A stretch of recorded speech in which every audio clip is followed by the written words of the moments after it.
तीनों ने अपने अपने काम बांट लिए। उसके अंकल अभी भी डिस्ट्रीब्यूटर ढूंढने की कोशिश करेंगे। संजना अपनी आंटी के साथ ऑनलाइन बेचने का काम संभालेगी। संजना ने अपने फेसबुक और सोशल मीडिया पर इसके बारे में पोस्ट डाल दिया। उसने ये भी लिखा था कि अंगूर बहुत टेस्टी है और वो नहीं चाहती कि उसके अंकल का नुकसान हो। बहुत से लोगों ने उसके अकाउंट के जरिए अंगूर खरीदे। इस वक्त इंटरनेट कुछ भी बेचने का सबसे अच्छा जरिया था और वो काफी सारे अंगूर एक ही दिन में बेचने में सफल रही। लोगों ने अंगूरों की काफी तारीफ भी की थी। उनको अब खरीदारों के डायरेक्ट कॉल्स भी आने लगे थे, लेकिन फिर भी ये काफी नहीं था। बहुत सारा स्टॉक अभी भी बचा हुआ था। जब रोशनी ने संजना का फेसबुक पोस्ट देखा कि वो कैसे अंगूरों को ऑनलाइन बेचने की कोशिश कर रही है, तो वो मुंह बनाकर बोली, लगता है अब तुम्हारे पास ऑनलाइन बेचने के सिवा और कोई चारा नहीं है। तुम सारे अंगूर ऑनलाइन बेचने का सोच रही हो, कर ही नहीं पाओगी। संजना के अंकल सुबह डिस्ट्रीब्यूटर से मिलने के लिए गए। जब वो वापस लौटे काफी रात हो चुकी थी। उस दिन संजना कॉलेज भी नहीं गई। नानी के सोने के बाद वो अपनी आंटी के साथ लिविंग रूम में बैठकर बात करने लगी। जब अंकल आए तो शारदा ने उनसे पूछा, कैसा रहा, क्या कोई डिस्ट्रीब्यूटर मिला? उसके अंकल का मायूस चेहरा देखकर आगे कुछ भी पूछने की हिम्मत नहीं हुई। काफी सारे डिस्ट्रीब्यूटर्स ने पहले ही अपने गोदामों को काफी सारा स्टॉक से भर लिया था और इतने महंगे अंगूरों को वो खरीदना नहीं चाहते थे। संजना उदास भी थी और उसे गिल्टी भी फील हो रहा था। ये सब उसी की वजह से हुआ था। वो करण से शादी कर रही है और इसीलिए रोशनी ने उसके आंटी और अंकल पर अटैक किया। क्या उसे करण को कॉल करना चाहिए? आखिर उसने वादा किया था कि उसके परिवार की हिफाजत करेगा और रोशनी को कोई नुकसान नहीं पहुंचाने देगा। लेकिन अगर करण को पता चला तो रोशनी की चाल सफल हो जाएगी। अगर वो इतने छोटे मामले में करण से मदद मांगेगी तो ग्रोवर फैमिली उसको गलत समझेंगे और उसके साथ साथ उसके अंकल आंटी को भी गलत समझेंगे। ये नहीं होना चाहिए। अभी भी वक्त है, वो और कोशिश कर सकती है। उसने अपने अंकल की तरफ देखा। क्या आप मुझे डिस्ट्रीब्यूटर के लिस्ट की एक कॉपी दे सकते हैं? मैं भी कल उनसे मिलकर देखती हूँ। साथ में मिलकर कोशिश करने से उम्मीद भी दुगनी हो जाती है। उसके अंकल ने उसे लिस्ट दे दी। उस लिस्ट में सिर्फ डिस्ट्रीब्यूटर ही नहीं बल्कि वाइन बनाने वाली कंपनियां भी थी। अगले दिन संजना कुछ डिस्ट्रीब्यूटर से मिलने के लिए गई। ये सच में बहुत मुश्किल काम था। वो कई बॉसेस से तो मिल भी नहीं पाई थी। यही समस्या वाइन बनाने वाली कंपनियों के साथ भी थी। कई कंपनियों के खुद के अंगूरों के बाग थे और अंगूरों का चुनाव करने में बहुत ही बुद्धिमान थे। उसने अपना सारा दिन इसी में निकाल दिया।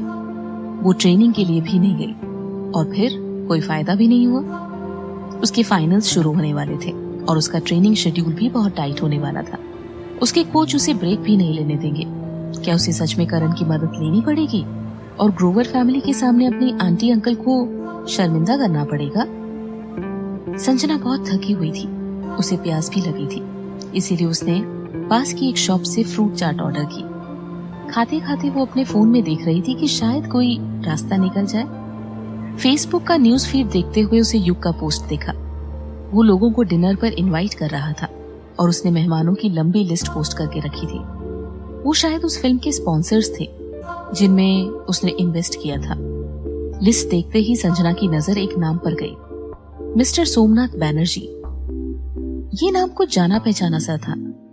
तभी उसे याद आया कि ये नाम तो उसके अंकल की लिस्ट में था। उसने लिस्ट लेकर नाम मैच करके देखा। ये तो वाइन बनाने वाली कंपनी का मालिक था। तो वो युग की फिल्म को स्पॉन्सर कर रहा है। युग की फिल्म कंपनी के पीछे करण का दिमाग था, जो पर्दे के पीछे रहकर सारी प्लानिंग करता था। अगर ऐसा है तो क्या करण इस डिनर में जाएगा? तो उसकी मंगेतर होने के नाते उसका इस डिनर में जाना तो नॉर्मल बात हुई ना, है ना? ऐसे में उसे करण से मदद मांगने की भी जरूरत नहीं पड़ेगी। संजना की आंखें चमक उठी और उसने फौरन करण को एक मैसेज दिया, क्या तुम वहां हो? थोड़ी देर के बाद उसे करण का जवाब आया, नहीं हूं। ओह, उसे एटीट्यूड दिखाना जरूरी है? अगर वो वहां नहीं है तो क्या उसका भूत जवाब दे रहा है? लेकिन वो इस बात पर करण से लड़ना नहीं चाहती थी। उसने एक और मैसेज भेजा, क्या तुम अंगूर खाते हो? मैं तुम्हें कुछ टेस्टी अंगूर खिलाऊंगी। करण ने कुछ नहीं कहा। संजना और चिढ़ गई। वो इसे इतना एटीट्यूड क्यों दिखा रहा था? अब वो घुमा फिरा कर बात नहीं करना चाहती थी, इसलिए उसने कहा, आज रात युग डिनर पार्टी दे रहा है। तुम भी वहां जाओगे है ना? मुझे भी अपने साथ ले चलो। जब करण का जवाब नहीं आया तो संजना उसे कॉल करने लगी, लेकिन तभी उसे करण का मैसेज मिला, मैं तुम्हें 6 बजे पिक करूंगा। वो मान गया। संजना खुशी से नाचने लगी थी। अब उसका रास्ता साफ था। अब देखना ये था कि वो आगे क्या करती है। उसे मिस्टर सोमनाथ बैनर्जी को कैसे अंगूर खरीदने के लिए राजी करना चाहिए। संजना इस पार्टी में सबको इम्प्रेस करने वाली थी, इसीलिए उसने अपने लिए नए कपड़े खरीदे और अपने अंकल से ताजा अंगूरों का एक बैग तैयार करवाया। ठीक 6 बजे उसे करण का कॉल आया, मैं आ गया हूँ, नीचे आ जाओ। वीकेंड्स को संजना हॉस्टल में नहीं रहती थी। संजना जानती थी कि करण को उसकी नानी का नया घर पता है और वो उसे लेने वहीं आया होगा, लेकिन नीचे पहुंचने पर उसे करण की कार कहीं दिखाई नहीं दी। उसने करण को कॉल किया, मैं नीचे खड़ी हूँ, तुम कहाँ हो? मेन गेट पर। Main gate? कहीं वो उसके हॉस्टल के मेन गेट की तो बात नहीं कर रहा? ये क्या हो रहा था? आखिर वो उसके हॉस्टल क्यों गया? वो तो वहां थी भी नहीं। मैं नानी के घर पर हूँ, तुम मेरे हॉस्टल क्यों गए? संजना ने कंफ्यूज होकर पूछा। तुम मुझे जानबूझकर उल्लू तो नहीं बना रहे हो ना? करण चुपचाप उसकी बात सुनता रहा। थोड़ी देर के बाद उसे छेड़ते हुए बोला, हाँ, मैं तुम्हें उल्लू बना रहा हूँ। संजना ने चिढ़कर इतनी जोर से पैर पटका कि उसका पैर मुड़ गया और वो जोर से चिल्लाई। करण जल्दी से बोला, तुम इतनी स्टूपिड क्यों हो? तुम खुद को ऐसे चोट कैसे लगा सकती हो? चोट? संजना उसकी बात सुनकर चौंक गई और आसपास देखकर पूछने लगी, तुम्हें कैसे पता मुझे चोट लगी है? आखिर हो कहाँ तुम? मैंने तुम्हें कहा था ना, मेन गेट पर। इतना कहकर करण ने कार का हॉर्न बजाया। संजना तुरंत भागकर कार में बैठ गई। फिर उसने करण से पूछा, तुम नीचे थे? तुमने ये क्यों कहा कि तुम हॉस्टल के गेट पर हो? तुम मुझे उल्लू बना रहे हो? करण ने उसे टेढ़ी नजरों से देखा। मैं गेट के बाहर खड़ा था, तो और क्या कहता? संजना चुप हो गई। उसने करण की बात का गलत मतलब समझा, लेकिन उसने भी घुमा फिरा कर जवाब दिया। वैसे भी करण इस पार्टी में संजना को ले जाने के लिए तैयार हो गया था, इसीलिए संजना ने उसे और कुछ नहीं कहा। करण संजना के चेहरे के एक्सप्रेशंस देखकर मन ही मन मुस्कुरा रहा था। जब वो लोग पार्टी वेन्यू पर पहुंचे तो संजना ने तुरंत करण के हाथ में अपना हाथ डाल लिया। ये बिजनेस डिनर था और संजना को अमीर लोगों के स्टैंडर्ड्स के हिसाब से बिहेव करना था, इसीलिए आज उसने ब्लैक ड्रेस के साथ 7 इंच की हील पहनी थी। संजना खुद को क्लासी दिखाना चाहती थी। संजना करण के साथ अंदर गई। वहां की सजावट बहुत ही शानदार और एलिगेंट थी। युग और उसके स्पॉन्सर्स पहले ही आ चुके थे, इसीलिए वो लोग करण को देखकर खड़े हो गए। वो सब करण के साथ संजना को देखकर बहुत आश्चर्य में थे, लेकिन किसी ने कुछ नहीं कहा और उन दोनों से अच्छे से मिले। अपने सर्कल में करण का स्टैंडर्ड बहुत हाई था।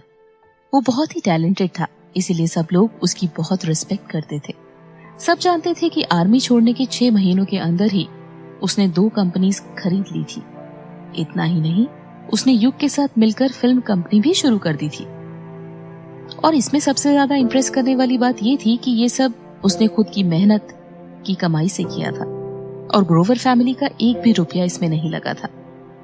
संजना करण के साथ खड़ी होकर सबको देख रही थी और सोच रही थी कि इसमें सोमनाथ बैनर्जी कौन थे। सभी लोग एक दूसरे को जानते थे, इसीलिए उन्हें एक दूसरे से पहचान करने की कोई जरूरत नहीं थी। यहाँ 10 से ज्यादा आदमी थे और वही एक अकेली लड़की थी। काफी देर तक सर्वे करने के बाद उसे पता ही नहीं चला कि उन सब में सोमनाथ कौन थे। वैसे इसकी कोई जल्दी भी नहीं थी, डिनर अभी शुरू नहीं हुआ था। वो थोड़ी देर में सोमनाथ का पता लगा ही लेगी। खाने में इतनी महंगी और लजीज डिशेस देखकर संजना की बोलती बंद हो गई। इन लोगों का टेस्ट तो शाही था। करण टेबल के बीच वाली कुर्सी पर बैठा था। उसने ज्यादा बात नहीं की, बस दूसरों की बातें सुन रहा था। बीच बीच में वो थोड़ी ड्रिंक करता जा रहा था। संजना चुपचाप अपना खाना खा रही थी। वो बीच में बोलकर करण की इमेज खराब नहीं करना चाहती थी।